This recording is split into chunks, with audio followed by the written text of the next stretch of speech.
Good evening, everyone, and welcome to Burnside Ballroom. My name is Sarah, and I work at Burnside Library. Thank you for joining us tonight, and a warm welcome to everyone watching via live stream at Roxby Downs. I'd like to acknowledge that we're meeting on the traditional lands of the Kaurna people. We recognise their continuing connection to land, waters, and community, and pay our respects to elders past and present. Just before we get started, the toilets are located on either side of the foyer. You'll also find Matilda's bookshop down there selling Sarah Di Lorenzo's books and distributing pre-purchased copies. Sarah will be signing books here on the stage after tonight's talk.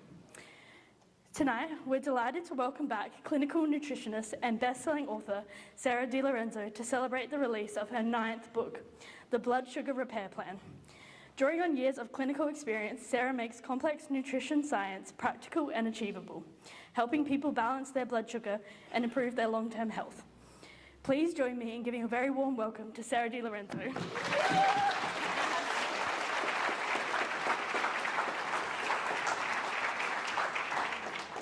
Hi everyone, I just want to start by saying thank you everyone for coming tonight. It's delightful to see a room full of people. There's a few faces that I definitely recognise, and I hope you're all excited to hear everything about the Blood Sugar Repair Plan. Now, before I start, I just have a few questions to ask, because I like to sort of get a feel for the audience, where you guys came from, what your inspiration was to come here. So I just want to start with just a raise of hands. Who is in my Facebook community? Oh wow, oh my gosh, there's so many of you. Jade, would you say that's like 60%? Who is a Sunrise viewer? Okay, amazing. Who is a book lover? Everyone's a book lover, of course. What about from my podcast? A few, yes, because Sally and I haven't done that for a while. A protein bar lover. Everyone.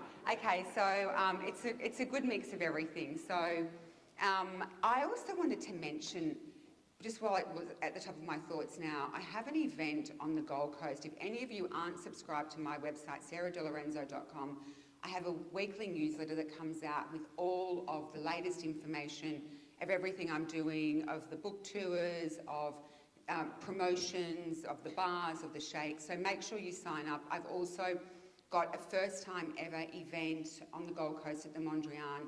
Sean White from Channel 7's the MC. We've got like prizes and gift bags, and it's a beautiful, luxurious morning with the gift bag. I think the value of it's over like $500 of all my favourite products.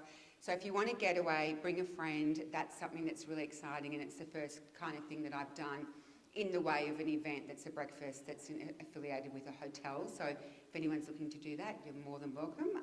I would love to see you there. So the Blood Sugar Repair Plan. Let me tell you, this book is something that I have been wanting to write for such a long time. It's such an important book, and you guys can see it's a big, thick book.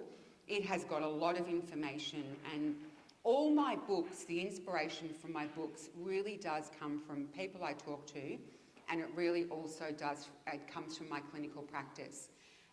I felt that it was the right time to write this book, given what's happening in the world we live in today, with a lot of people taking GLP-1 medications, with the obsession with the weight loss industry, and I really wanted to bring back this information to really help, do my best in my space to really re-educate people about blood sugar, understanding blood sugar, and understanding that dysregulated blood sugar is where inflammation starts, and inflammation is what drives chronic disease.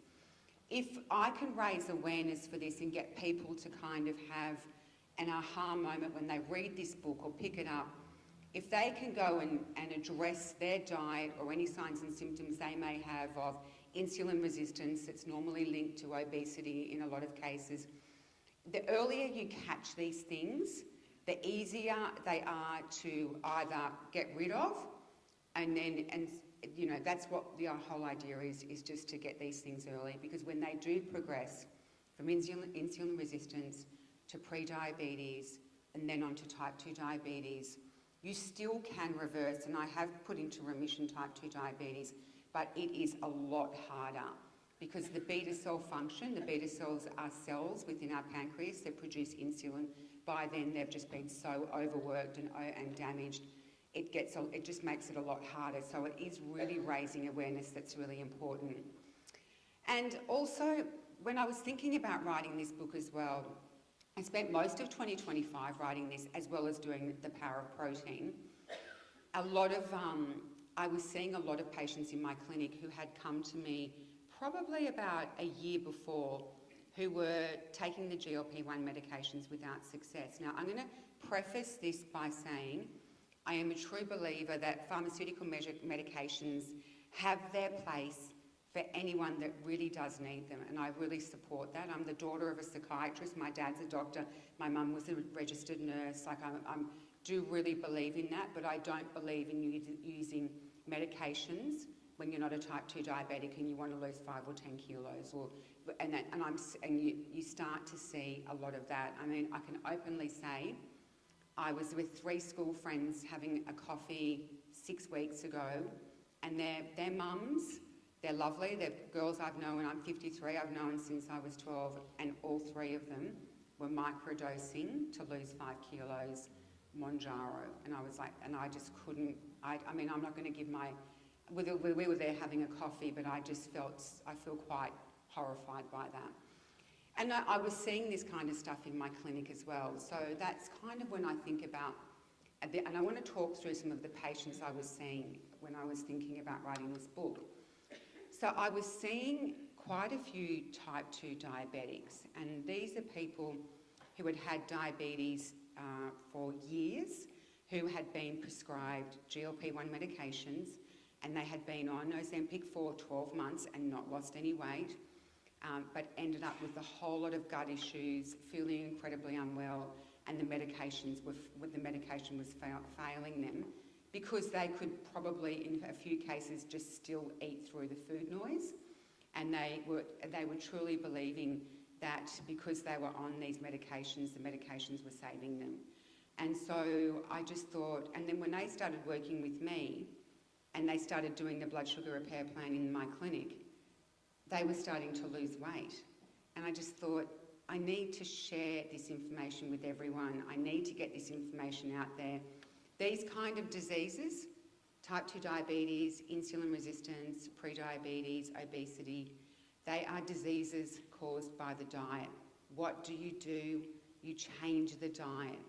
I've had so much clinical success. I've seen in my clinic over the years, and I was in my clinic yesterday till 8 p.m. I still see so many patients. I've reversed insulin resistance so many times. I can see people walk into the clinic straight away, and they walk in and they'll say things like, "I just can't lose weight. I've done every diet under the sun. I've done this. I've done that." And then because they don't have the full-blown signs of being a type 2 diabetic, which is quite obvious at that stage, they think all the signs of of insulin resistance, they get blamed on our normal life. So just things like, oh, I've got sugar cravings, or got a bit of brain fog, I'm struggling to concentrate, battling my weight a little bit. And these are all things that people can just so easily dismiss as a busy life. Maybe, having big weekends, or overworking, or just not eating correctly, or having poor sleep, or being perimenopausal, or menopausal. They just can get sort of pushed to the side, those symptoms, and people don't often think, I could have insulin resistance. I could be on my way to being, worst case scenario, have type 2 diabetes. They don't think of that. And so when I start, and this is why I always say to people, and I've written in the book so many times, some of the best advice I can give everyone, and I've been doing it myself, it should be your birthday gift to yourself, is you need to be getting your blood tests done annually. And if you look at your HbA1c, if you look at your fasting glucose, your liver, your thyroid, vitamin D, iron, cholesterol, full blood count, if you start looking at, and I write them in the book what I like people to start looking at. If you start looking at these things early, you can pick up any numbers changing, trajectories, slight shifts, gradual changes that you can, and sorry, CRP is the big one for that. It's an inflammation marker. This is one of the best things that you can just start implementing to start making sure that if you pick anything up, you can address it. So, yeah, so the other reason when I think about patients in my clinic when I was sort of starting to write this book was I was seeing people come in who had fallen pregnant because the GLP-1s didn't block the absorption of the contraceptive pill. I've seen people who hadn't had a bowel movement for 2 weeks. I had another patient who had major kidney issues from it. She was 65 and rushed to hospital with huge problems with her kidneys. And so I saw 2 women in their 50s, and I'm 53, and I saw them come to me absolutely devastated after 6 months of those medications that they had full-blown osteoporosis. And the other thing about it was I was watching all this go on, and every medication, I always say to people, it comes with a grenade. Yes, you can lose weight, but you'll get gut issues. Yes, this may happen, you can improve your heart health, but something else might happen, like it might damage your bone. And one of the other things about rapid weight loss like that, and that I really wanted to teach people, was muscle is like a sponge in our body for glucose. That's why we always talk about resistance training when you're older. It's important for skeletal health, but if you do some resistance training, and I'm not talking about going and being a weightlifter, I'm just talking about getting yourself sorted out with some kind of training. It can be light weights to start. You can look on YouTube, which is what I used to do in my lounge room, and you can get some dumbbells from Kmart or something, and you can do little workouts. If you start building up your muscle, it doesn't matter how old you are, you can start with light weights and build up, and it's like 20 minutes 3 times a week. Once you start building up that muscle, the muscle helps regulate your blood glucose. So it actually increases your basal metabolic rate. So you're burning fat at rest, and you're also, managing, as I mentioned, you're regulating your blood glucose. So when you go into rapid weight loss like that, about 46%, up to 46% of that weight loss will be muscle. So you imagine rapid weight loss, you've lost muscle, you stop the rapid weight loss, you put the weight back on, then you panic because the weight goes back on, then you go back on rapid weight loss, and then you lose more muscle. You imagine this over years and imagine what is actually happening inside your body. And it just ruins metabolism, and this is why people struggle so much. And so I wanted to raise awareness for all of this kind of stuff with this book, which was I was so passionate about, and it was so important for me to really spread the word with this. I put my heart and soul into writing it, and I put every bit of information in there. And as an author, for me, when I start writing, it's more about, I want to arm all of you with as much information as possible. Understand the history of the diseases, understand why are we in the situation we are in today, why are we in an obesity epidemic today. And I want to stop on that for a minute and just point out, type 2 diabetes has quadrupled in the last 40 years. So 50 years ago, when I was a baby, it really wasn't around. And I can really remember growing up, and my mum and my mum and her friends, and as a little kid you always, listen to adults talk, and I remember my mum and her friends would always be doing fat-free everything. Everything was about fat-free. They were on fat-free margarine, or everything was to avoid fat. Fat is so important to our diet. It's one of our macronutrients, and we were avoiding that. Juxtaposed to that, we were seeing discretionary foods, so all of the packaged foods you see in the centre of the supermarket, all of those packaged foods, they used to be 10% of our diet. They're now 40%. So if you think of fat being gone, all the refined foods that people were eating, it just set the perfect stage for us to start seeing blood sugar diseases starting, and that blood sugar disorder starting from obesity, which is now 67% of our population, and insulin resistance, which is probably about 35% of our population now, and most people wouldn't know.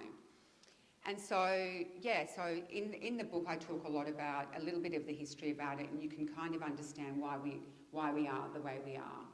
I mean, the way we eat today, and the way we eat with breakfast, lunch and dinner, that style of eating, as humans, prior to the Industrial Revolution, we didn't eat that way because we weren't working 9 to 5. And if the breakfast, lunch and dinner concept came from the post-industrial revolution. You had breakfast, and then we had Mr. Kellogg, who, you know, pioneered Kellogg, saying, with his famous saying, you know, most important meal of the day. Then we had sandwiches for lunch, usually because they were convenient, and then when there was the rise of the cafes and sandwich shops, they all came. And then you had dinner at night, a big meal at night, because families ate together. Now, prior to that, and if you look back over the history of how humans ate, most humans would generally have, and you can pick this up in areas like the blue zones. You can look back, and you can look back to I've looked back to the history of the Romans.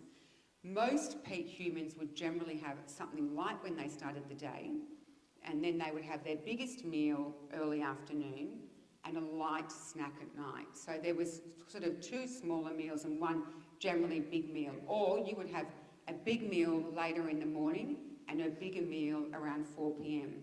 The nighttime eating thing was never really a big thing.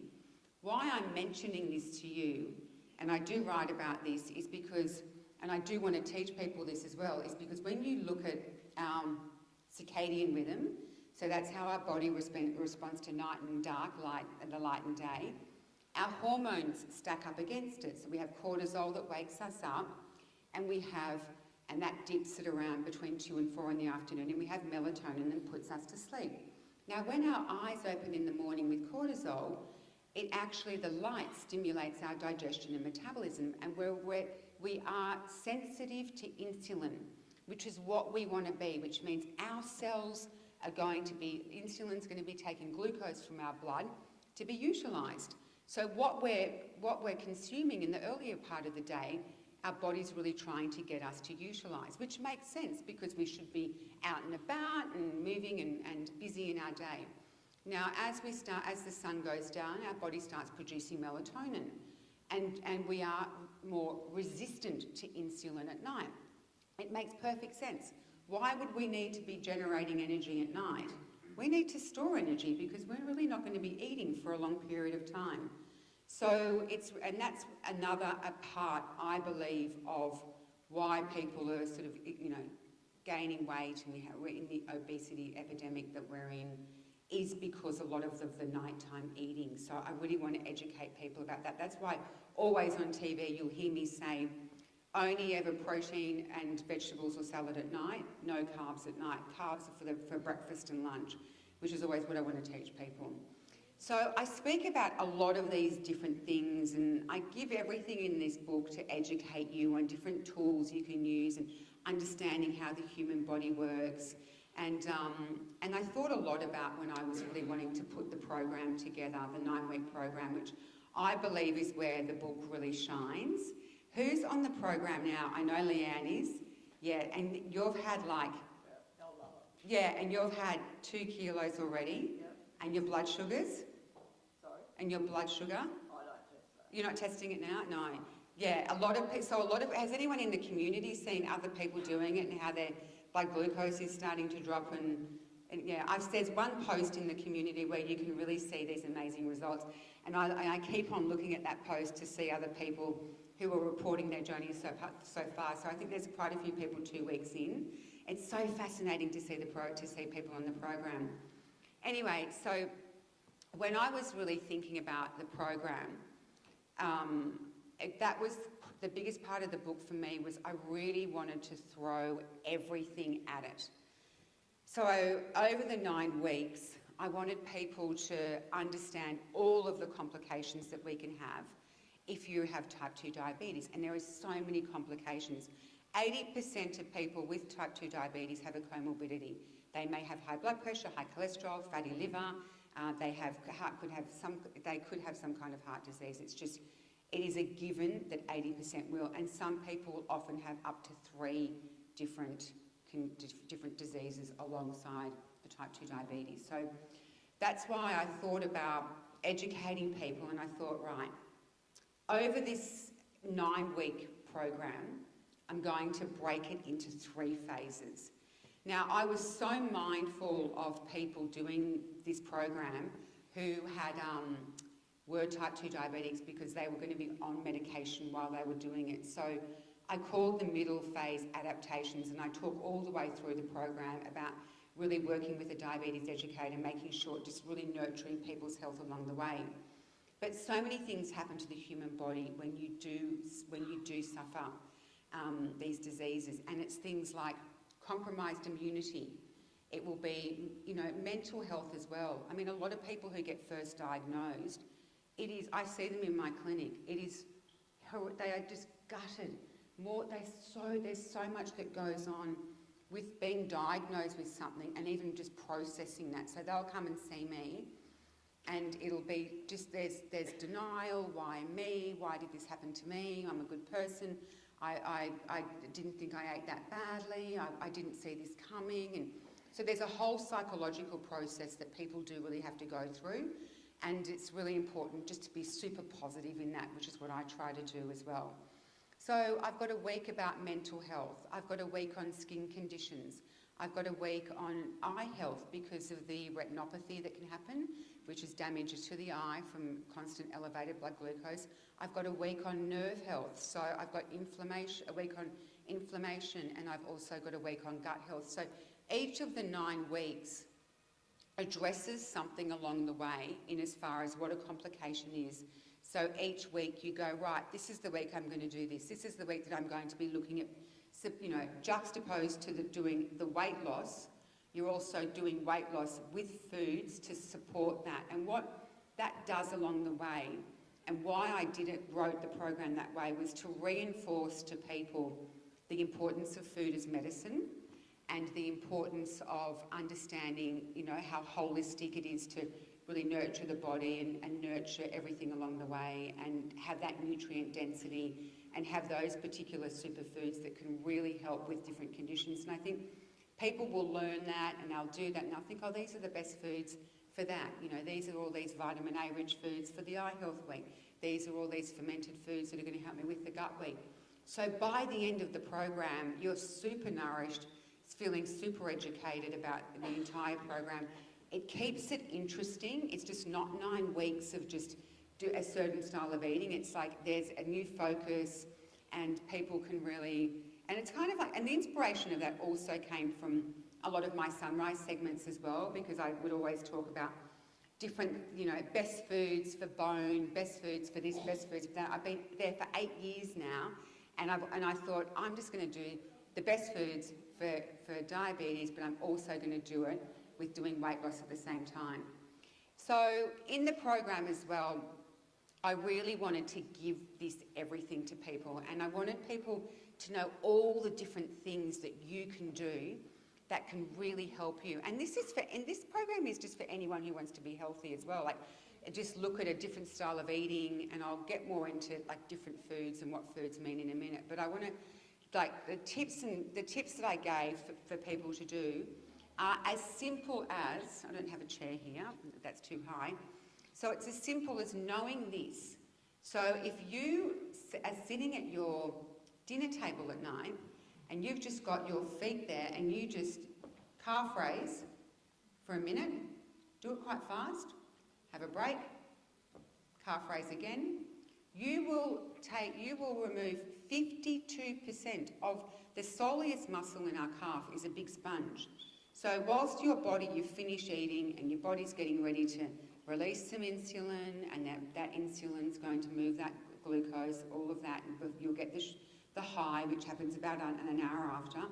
To flatten that glucose curve, if you just do that simple tool, you can reduce the glucose in your blood by 52%, which is more than you would do if you got up first thing in the morning on an empty tummy and went and ran on a treadmill for an hour. That's these little things that you can do.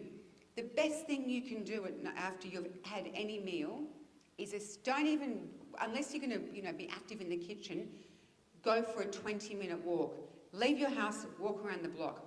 I've actually got a little thing that I do at home because I'm so aware of this, and I've got a speaker in my kitchen, and as soon as I finish eating, because I actually hate cleaning up, I actually put music on that I love, and I actually dance in the kitchen, and my neighbours are like, oh, there she goes again.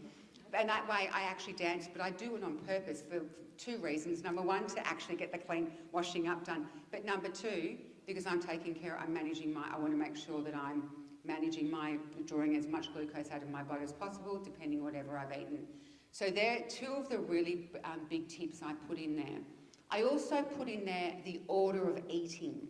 So if you eat a meal and there's, say, we've got rice, some non-starchy vegetables, and we've got some meat and maybe some olive oil or nuts on top or something, avocado on the side, whatever it might be, if you can just learn the habit of eating first the fat as well as the protein, that is going to slow down digestion, and it's going to as well start making you feel full, because protein helps with feeling of fullness, as does fats.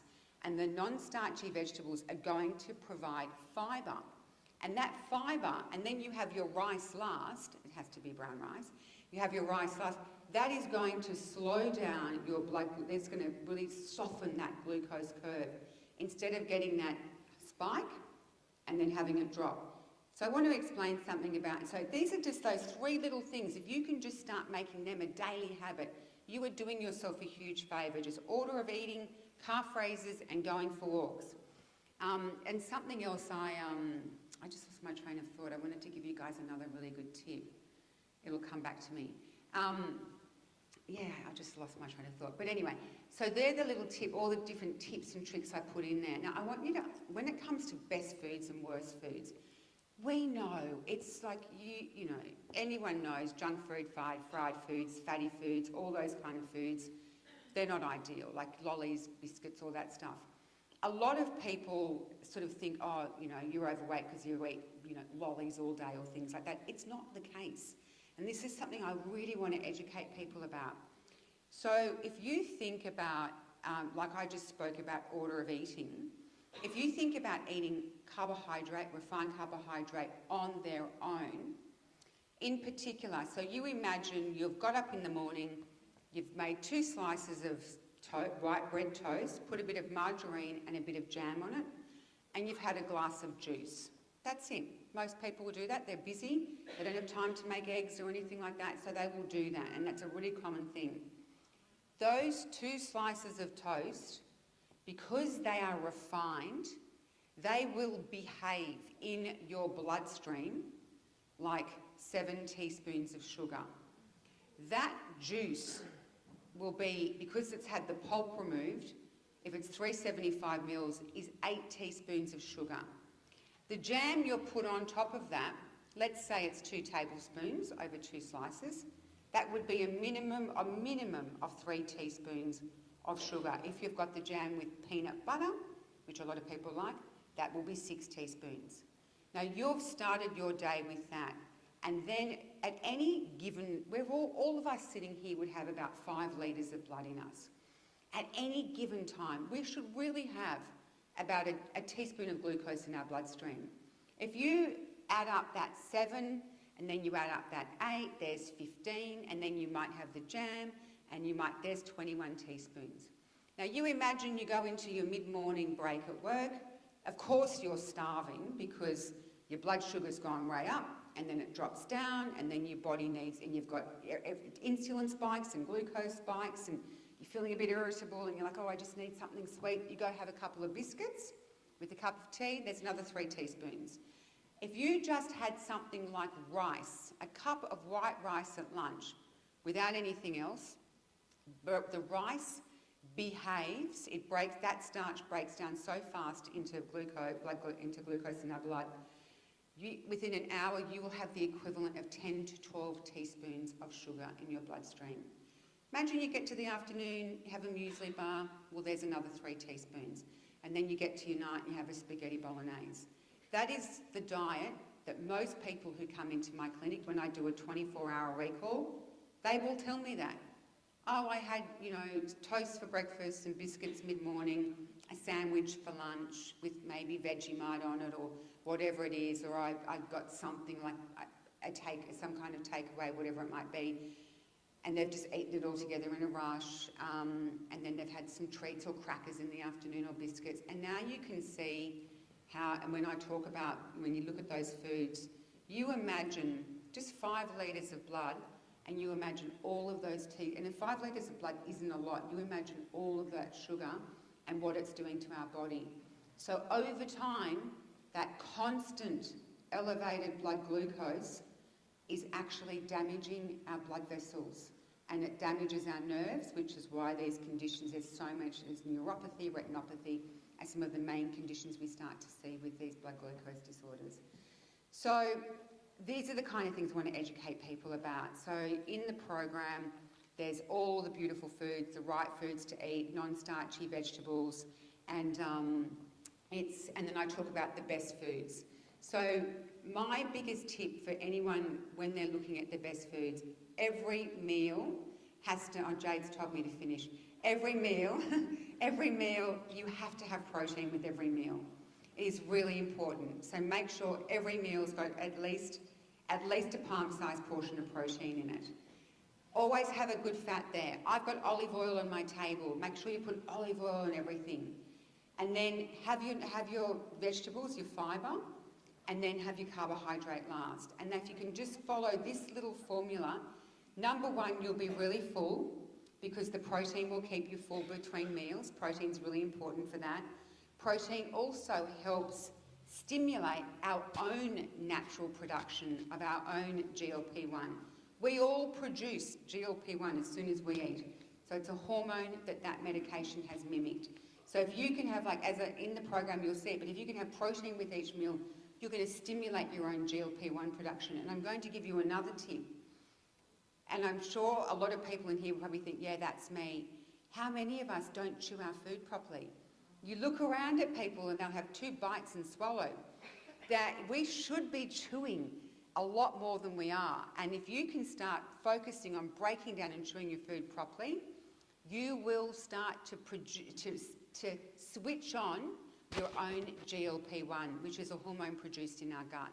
So there's all these little things that I want to embrace, you guys to embrace, to take on, to really make them lifelong habits so you can change the trajectory of your life. Life's so precious, it's such a gift, it's such a joy, and if you just change your style of eating, I always say to people, it's never too late. Other, of course, non-negotiables is minimising alcohol. The new guidelines on alcohol are no more than 2 units a week. That's the latest information I've got. The World Health Organization currently says nothing, there's no safe amount. So that's used to be 7 units for women, 14 for men. That is the newer findings on alcohol. And so if you can focus on that, staying hydrated, focusing on sleep, getting on top of stress. Stress drives cortisol, that in turn can, drives insulin resistance. If you can start managing all that stuff now and look at this as a gift to yourself, you just change you can change the trajectory of your life. And I think the biggest thing we want, and that I want for everyone, is not lifespan, but health span. And so I hope you've enjoyed my chat. I've been mindful that I've been on a time limit here. I've got so much more I would love to share with you guys about different things about the book, a bit about the author journey, how, I was going to share some personal stories. I will, for any of the mums here, and I'm going to finish on this, Jade, and then we can start. If anyone has any questions, is there a roaming mic? Yes? Yeah, we can do questions in a minute. When my daughters were little, a lot of you know I've got 3 daughters who are now 21, 23 and 17. So when they were little, and how I feed my family at home is, I don't believe in ever depriving, because when you deprive, people just want stuff. So I just don't focus on, I don't put focus on things that I don't want them, I don't want. I just don't make a fuss of it. Like, you can't have that because then they want it. So what I always do with my family is I serve the plates on the table, and I put the meat and the vegetables and the fat first. Now, I will then leave over in the kitchen the carb, and the carb might be potato or risotto or whatever, pasta or whatever it is. And I always have just said to the girls, let's just eat this first. You can have that, but let's just eat this first. Because I've been for doing order of eating with my family for, well, Charlotte's 23, so for 23 years that I've been a mum, I've just trained my daughters. I never believe in leaving food on the centre of a table. I grew up with food always on the table, and then you can just mindlessly kind of eat and chat. I believe in like really focusing on good nutrition and just eating, and if you just put your steak and your vegetables down, for non-starchy vegetables down first, and your fat, eat that, then have the carb, then you will really manage blood glucose a lot better and flatten that post-meal glucose curve. So that's my other tip. So I've given you guys, I've just tried to arm you guys with all my secret tips and tricks. I hope you are going to embrace them, take them home, make them a part of your life, and if you do that for more than 66 days, according to research, it will be a habit for life. Now, who's got questions? Yes, Rosie. Yes. Yeah, oh, absolutely. Yeah, of course. I just gave that as an example, but yes, definitely, 100%. So the question was about white rice. I mean, a lot of people eat basmati rice, and yeah, basmati rice, but you can still have it, but you just have to eat the other food first. Just don't have it on its own. Yes. Questions? You can ask other questions. Yes. Do you have some options in your book for alternatives if there's stuff that you really, really, really don't like? Tofu. In all of my programs, I do have if you don't, a lot of people will write to me. I would get 1,000 emails a day. I think, well, I don't. I've got Jessica, who you might know, is my assistant now, and she's now got an assistant to help with the emails because we want to answer everything, and I personally answer them as well. If you don't, and a lot of people might have FODMAPs, and I always say if you can't have something out of a recipe, just have more of what you can have. So people might have issues with cruciferous vegetables, say, we'll just have some more spinach. You'll still get the same nutrient profile. And the other thing is, if you don't like tofu or if you didn't like salmon, you could sub it with with another lean protein. Just nothing processed. So don't pull meat out and then put processed meat in there, or salami or something like that. That's just my guidelines. But you can interchange the recipes. And also within this program in particular, the blood sugar repair plan, you can pick different things from week to week. So within that week, if you want to repeat some recipes, that's fine. And a lot of people don't mind repeating a few recipes here and there. I have carefully put them together there's reasons why there's certain nutrients on that day for the flow. But at the end of the day, I'm a realist. So yes, if you don't like any of the certain meats, there's some people doing it who are vegetarian, and so that's where you can struggle a little bit. But they just end up having to have a lot of tofu or tempeh. Tofu and tempeh, and there's one that I could write a book on tofu. I love tofu. I know it's polarising. I know people think it's cardboard and it's awful, but I like it. It's light. It's easily digested. Like Leanne won't eat it. Yes.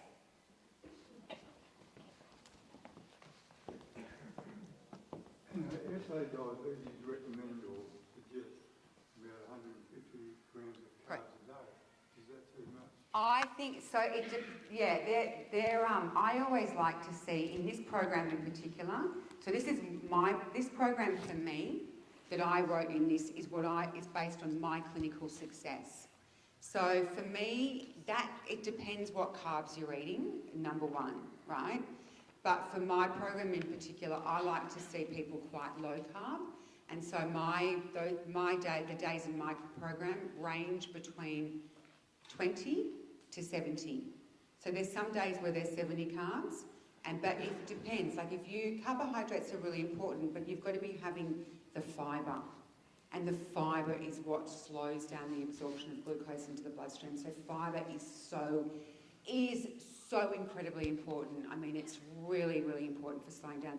So the fibre component, yes, and definitely. I mean, carbohydrates come from so many different things. They're just not, you've got, soluble, insoluble, your vegetables, there's carbohydrates in milk, there's carbohydrates in dairy products in the form of lactose. We've got carbohydrates as well in fruits and vegetables. And so as a combination, yes, that would be fine for maintenance.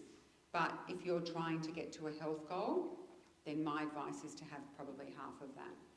Just because they're my results. That's what I see in my clinic. So I'm kind of really competitive. I want people who do my programs to get results. I get really competitive with it. I want everyone in my world to be the best. I only want the best for everyone, so that's for me what I see work. So 45 is not too low. It is good for if you're trying to get to a health goal, but if you're someone who's trying to, in a maintenance phase, if you're adding up carbohydrates from an apple, for example, and you're adding up the carbohydrates in everything you're eating, and they are from real whole foods, that's fine. Yeah, that would be fine. Yes? Hi Sarah. Helen. My friend Kerry put me on to you after the success she had. But I watched Four Corners ABC show the other night, and this is just so timely. It was just frightening, the conversation about longevity and peptides, and it was just the most obscene Four Corners. Everyone should see it. It's just quite fun.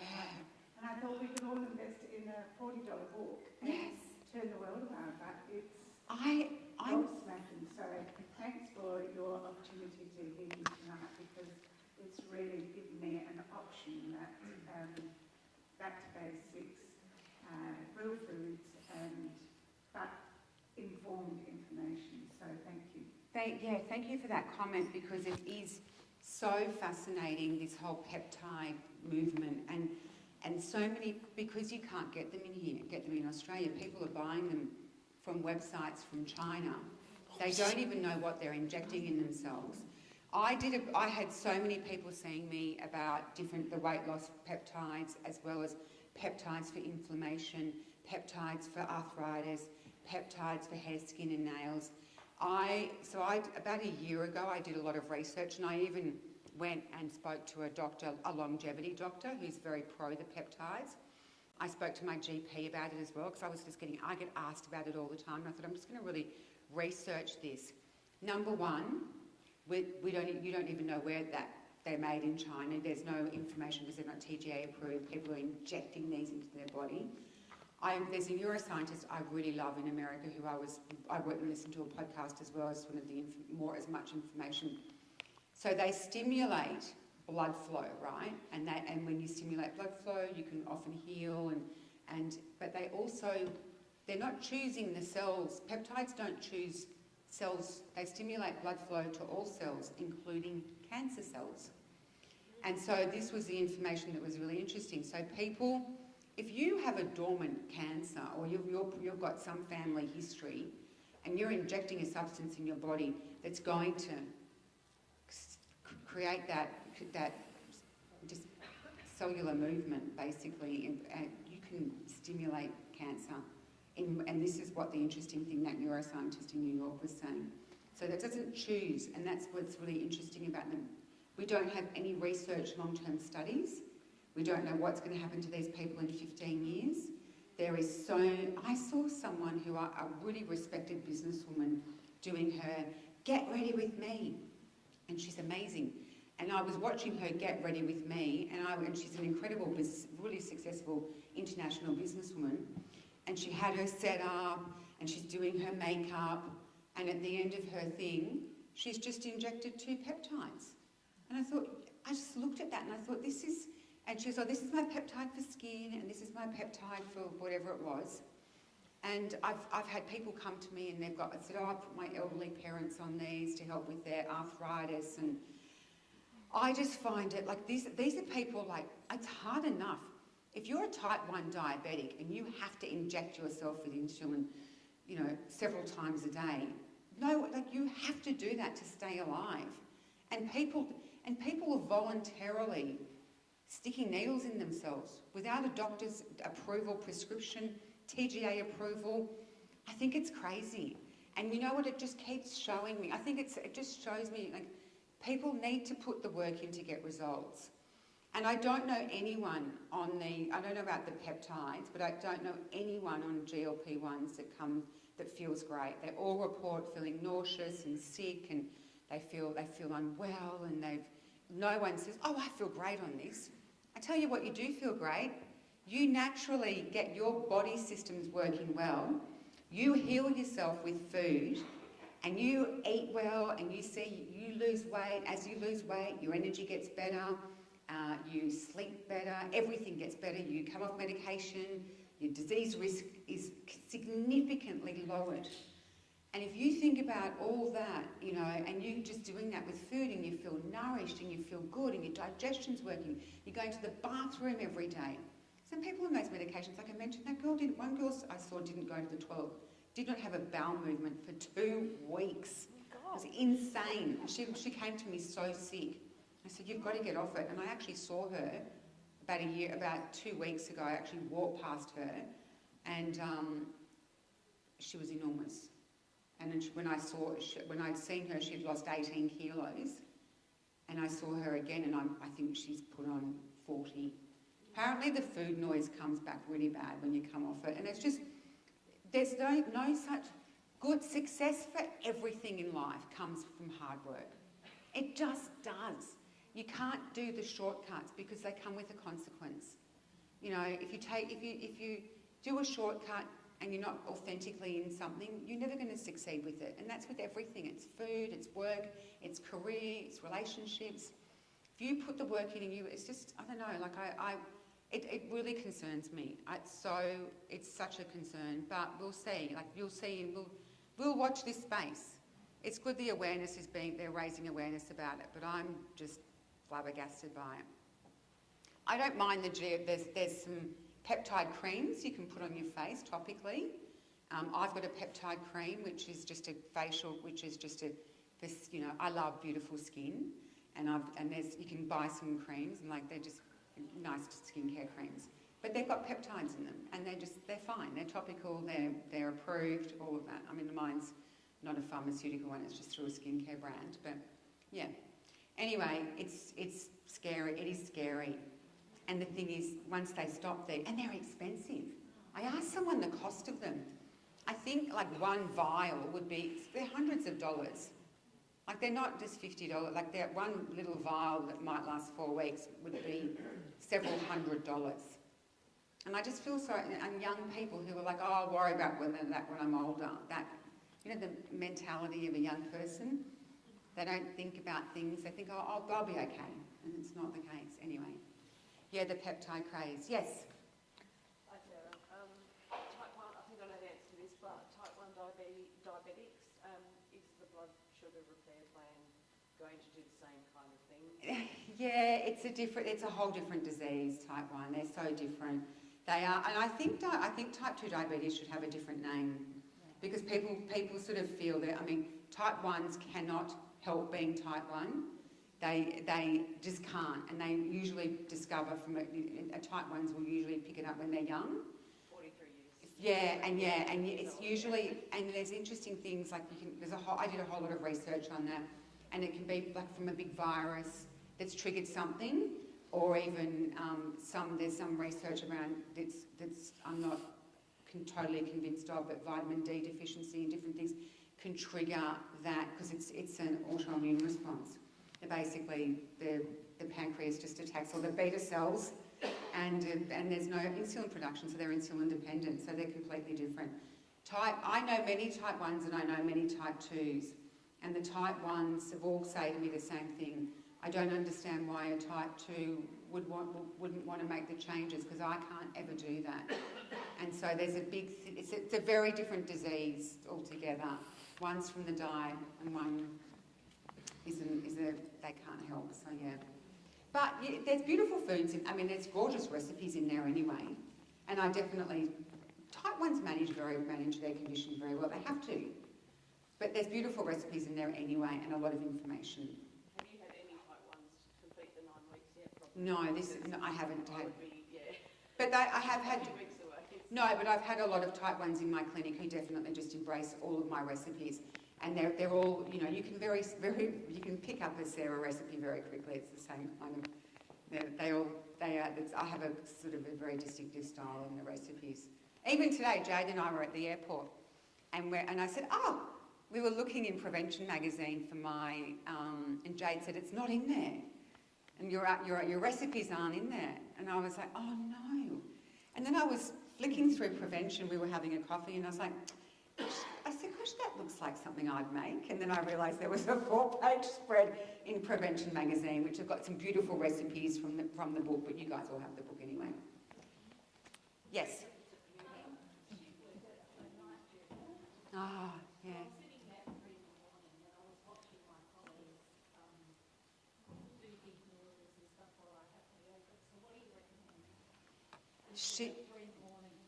Shift work's kind of really tricky, so it's so hard on the body, shift work. And someone wrote to me the other day about, and I did answer the shift work question, and I've done TV segments on it as well.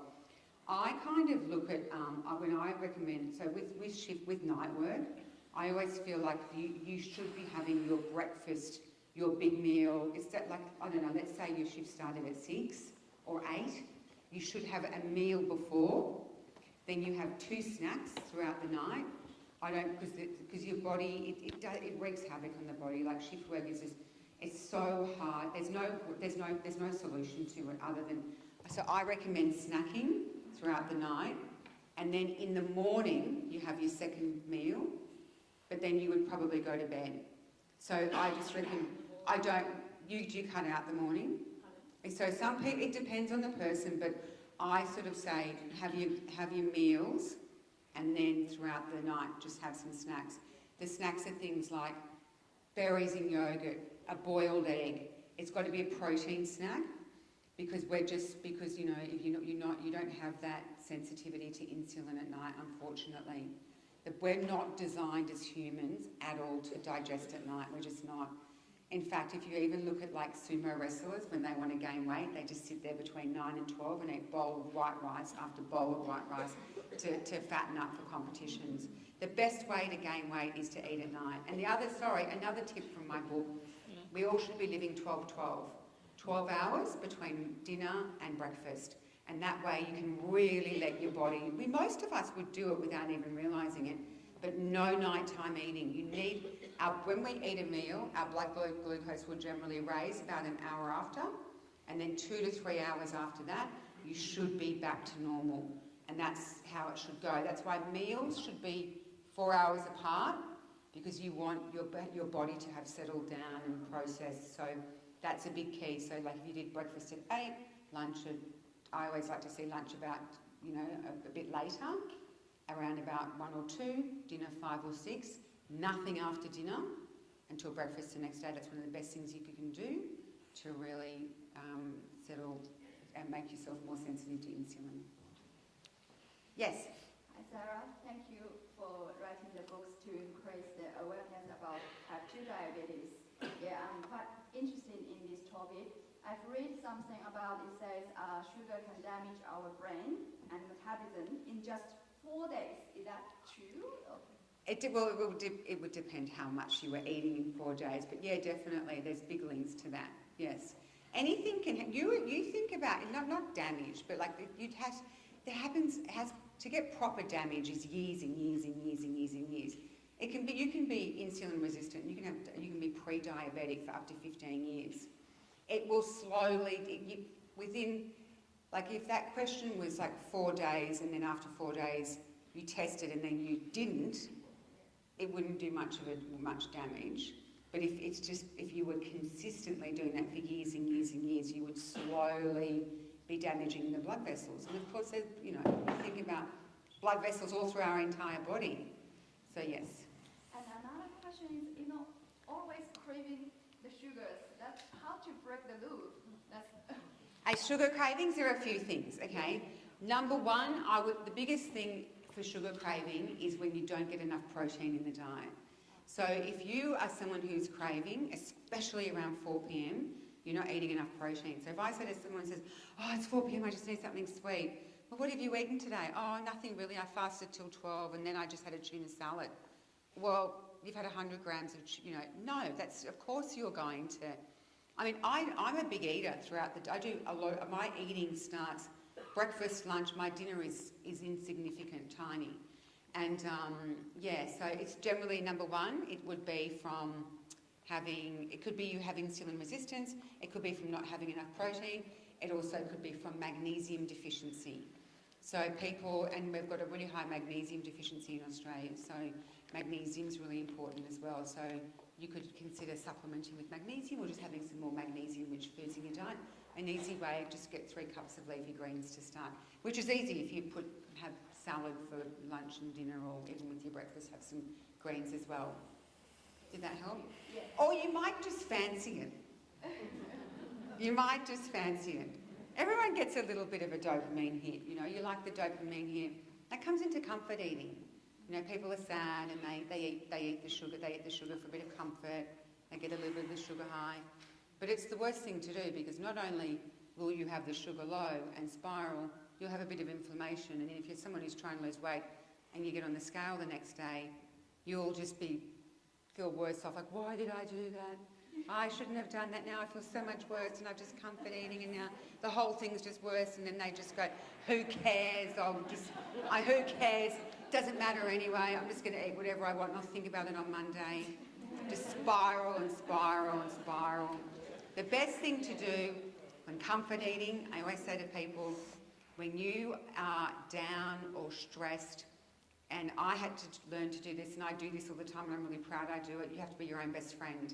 So if ever I'm, I don't get stressed, I manage it really well. But if ever I've got something that's sort of like, it made me, I've got to really, whatever. If I was to get stressed, I would think of something I love doing, and I'd be like, what do I feel like doing? Actually, you know what? I was on Monday this week, because I've been full on for the last couple of weeks. Like, I've been in the clinic. I was on TV 4 times last week. Jade's had me on radio a couple of times and doing interviews and podcasts. I did a really funny chat with Graham, is it Corns? He was really, I shared it in the community. He gave it to me in that. He was, and I'm going to share a secret about him actually. We did this podcast and I've shared it in the community, and I know I've just digressed now, but anyway, and I'll get back to the stress thing in a minute. And he was the whole time just challenging me on everything. Well, what if I don't like it? Well, what if I don't want to do this? Well, what if I don't want to do that?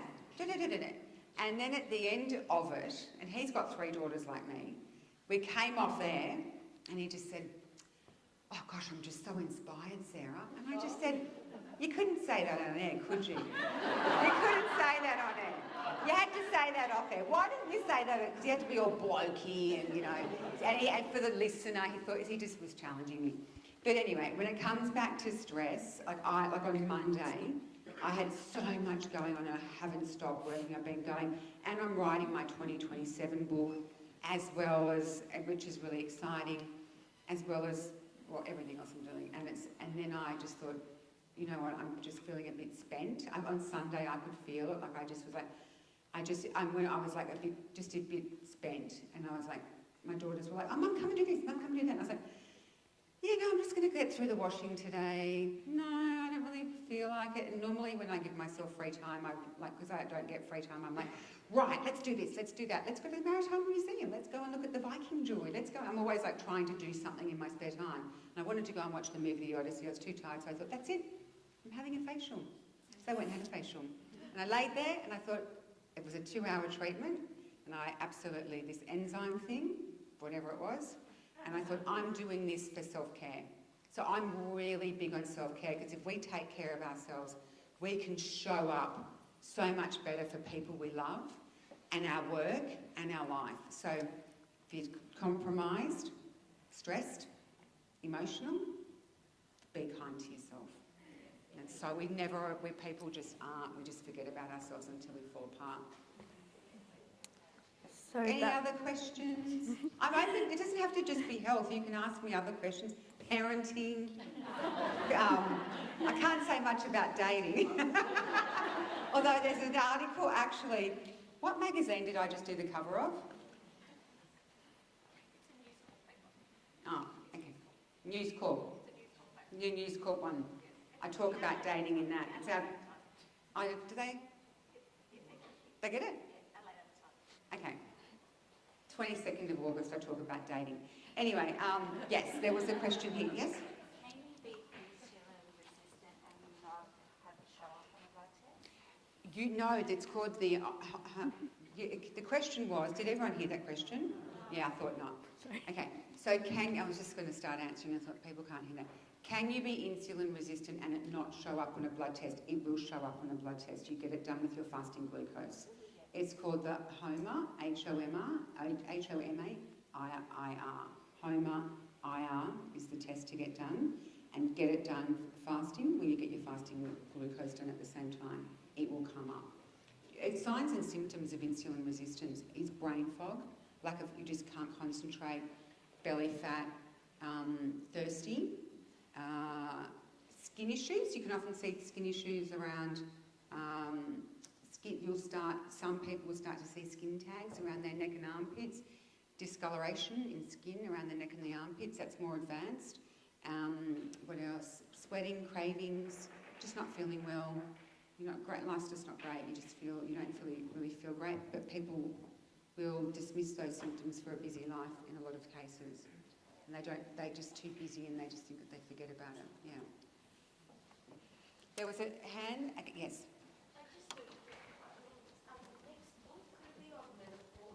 Oh, okay. I get asked so much about doing a book on menopause. I feel like I will do something on menopause. I'm 53 and I'm postmenopausal. Now, I have a lot of women come into my clinic with menopause. I've gone through menopause and I didn't even have a flush. I didn't have one thing. Now, I'm going to point out something. When I started perimenopausal symptoms around 45 with just an irregular period, I was like, I know what's happening. I worked on myself, and what I did was I totally did hyper-focused gut work. Now, my gut's good anyway, but I started treating myself as soon as I started perimenopause symptoms. And I really got my gut to optimum functioning. And when you do that, it's called the estrobolome. So you can recycle, you can constantly actually reactivate through a healthy gut. And you can reactivate your estrogen a lot, and you can have a lot better journey. So the gut's the biggest core for me. Plus, I did a lot of supplementation. I focused on sleep. I did a lot of stress management. So for the last 8 years, alcohol is an absolute minimum. Absolute minimum. There'll be months I won't drink. I never drink more than 2 drinks, and if I did do that, it would be something special, you know. So I could have 10 drinks in a year. I just don't, and it's like, yeah, it's very, very minimal. So I really focused on that. Hydration, and I think one of the biggest keys was I'm a daily exerciser.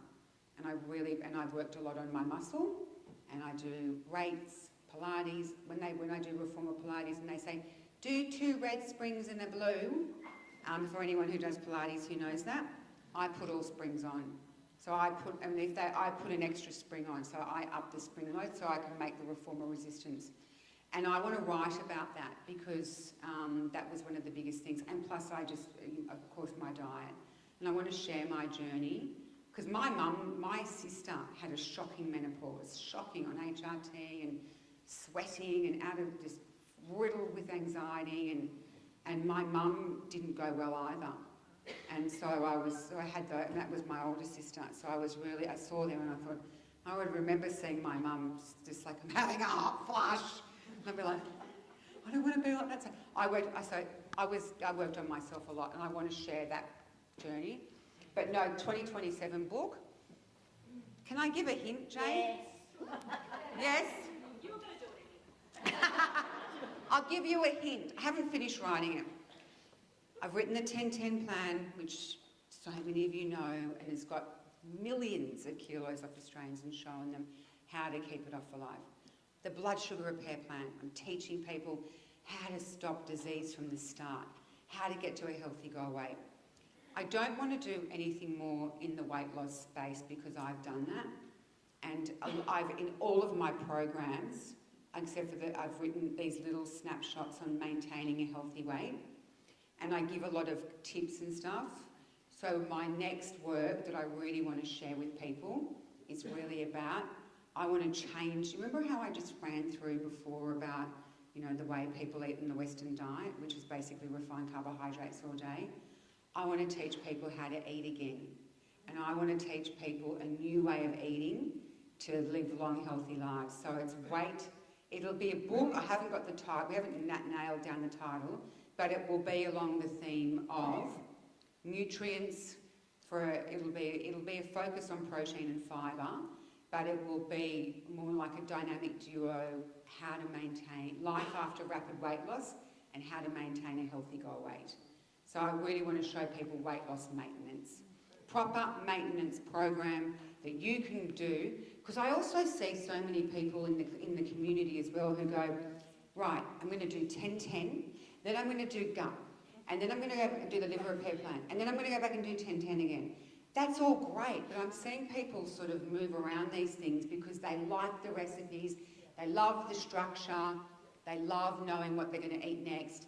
And so my next bit of work will be really showing people, and I also want to show all of those people who have had success on those medications, who then get lost after the medications, like what am I going to do now? And then I want to help those people maintain their goal weight, because there's so many people, like my three school friends, who are like, they're not in the media, it's like, I don't even understand, they're not models, they're not in the media, they're not going to get married, they're not going to be on the cover of a magazine in a bikini, like they're beautiful, healthy women, just solid, healthy women.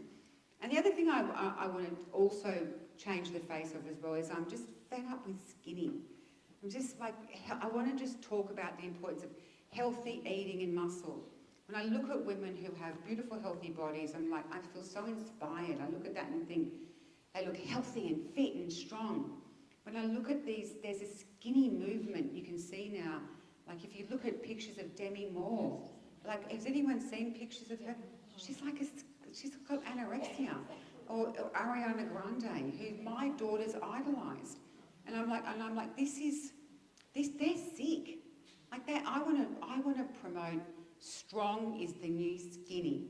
And I want people to be strong and healthy and have a strong, healthy body and eat well and weight train.